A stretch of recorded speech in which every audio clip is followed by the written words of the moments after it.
today, and in this video I will be showing you how to make a twist design on a dress. The first thing you have to consider when making a twist dress is the desired location of the twist. Apart from the regular neckline, you can decide to have a plunging neckline that may or may not be incorporated into the twist. Finally, you have to consider if you want the center front to be opened or closed. So let's get started. So I have here my basic bodice block quarter scale. I made use of my quarter scale ruler, that is why it's looking this small. Now you can use any block you have depending on your own method of pattern making. You can use a block that has that or a block that doesn't have that, depending on the type of block you have. Now there are different variations of the twist dress. I'm just going to explain briefly, and you can decide to do whatever it is, whatever design you would like to make. First of all, for this one, let us start with this single block. You can decide to have a design that has a basic neckline, maybe a basic round neck, or you can decide to make a cano neck. You can also decide to have a design that has a plungy neckline, and the neckline will come all the way from the neckline to somewhere on the waist. So you can decide to go with the basic neckline or the plungy neckline. The other thing is you can decide to tighten your neckline a little by holding a dart of about ½ inch just to avoid gaping, depending on what you want to make. This may not be necessary, but if you want to do it, you can. But please note, when making this design, make use of a fabric that is lightweight, probably like your imported chiffon, just lightweight fabric. Please do not use Ankara fabric, it's not going to work for this design.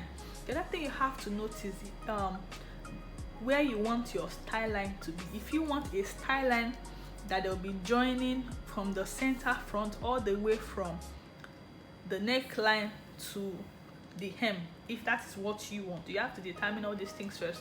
If you want a joining here, now you can also decide not to have a joining on the center front, depending on what you want. Now the other thing we're going to talk about is the position of the knot. Now if you make use of this block here, automatically your knot will be on the center front line. The knot will be on the center front line somewhere here. Now please note, your knot can also be on your bust line here, depending on what you want, but the basic block you'll be using is this type of basic block. Now this is what I have here. This is my full scale block. If you want your twist to be on the center front, for example on the waist level, you can have something like this. Probably you want to use this position. Now you're going to divide your block into 4. You can decide to make use of this horizontal line and your waistline. So you have part A, part B, part C, and part D. That means you use A and D, you join A and D together, and B and C together. Now if you do not want your knot to be on the center front, there are some designs that the knot is on the side. Probably you want your design to be on the left side, somewhere here, or probably on the right side, somewhere, anywhere. I've seen some designs whereby the knot is a little bit below the waistline, somewhere here, depending on where you want your style line to be. Now assuming you want your style line to be to the sides, now that means you can have a style line that goes like this,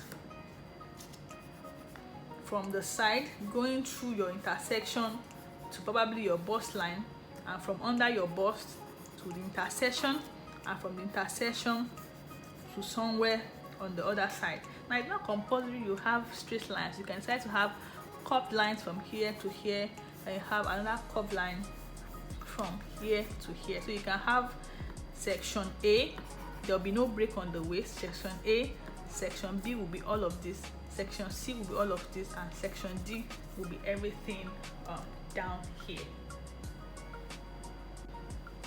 Now the other design I want to explain is if you want a plunging neckline here, and at the lower part of the dress you want it to open like an overlap on the lower skirt, just like one of the pictures I have here. What you're going to do is you're going to roll the waistline and you're going to add about probably 1.5 inches. I think 1.5 inches should be fine, or 1 inch. You just mark it here. I'm just going to create a wrap design with an overlap.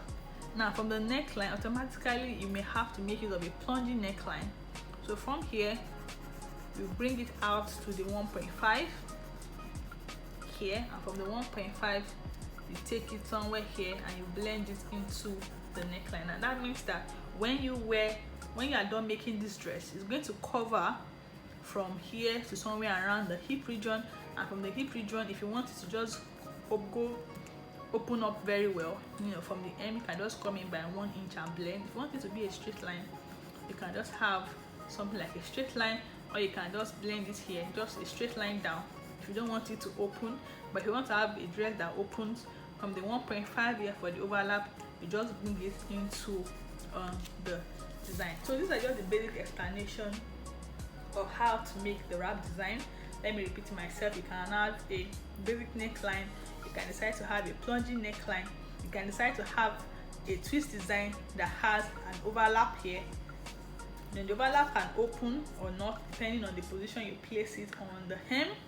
Now on this pattern here, you can decide to have your knot on your center front position here. You can even decide to have it on your bust line here. Some designs come on the bust line, and you can also decide to have it either on the left side or on the right side. So these are just the basic explanations. I'll just be doing a basic illustration on how to do a twist dress, but with this explanation I am sure that you can make complex designs easily. So let's get started.